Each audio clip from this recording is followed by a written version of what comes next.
I learned in the process of my work that everyone has a story.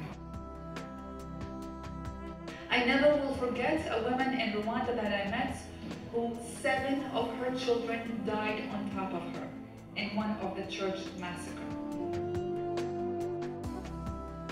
When I was walking in Sarajevo in the midst of the war and passed through a half-destroyed building and heard music coming out of it, piano.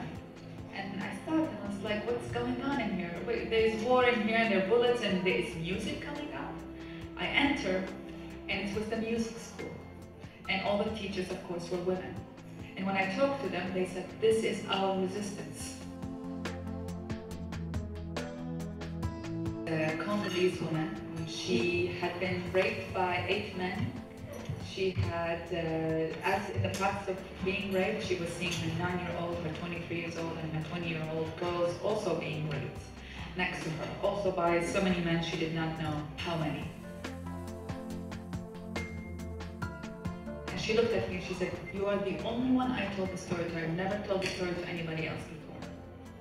So I look at her and I said, what do you want me to do? I usually share the stories. I usually would write about it and talk about it. Should I keep your story secret? And she looked at me and she said, if I can tell the whole world about my story, and that may stop other women from going what I've gone through, I would. And it was the most humbling moment in my life, I think, because you go there and you think you are helping them, you're saving them. And for me, it has been a series of them saving me. And I think in many ways they save us. Hearing stories of atrocities committed against women during the war in the former Yugoslavia, Zeynep Salbi wanted to respond by doing something practical.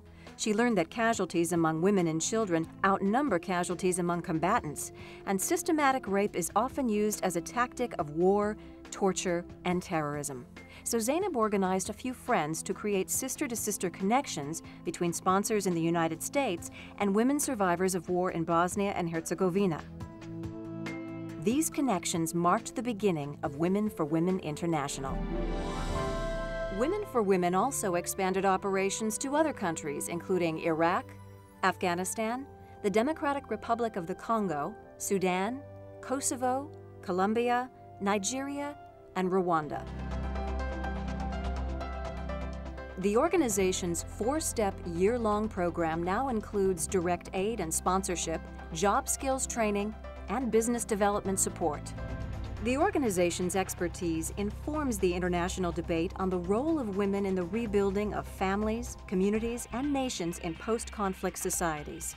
And today, I really believe that in this era of war and peace, I believe out beyond the walls of war and peace, there is a field and women are meeting there.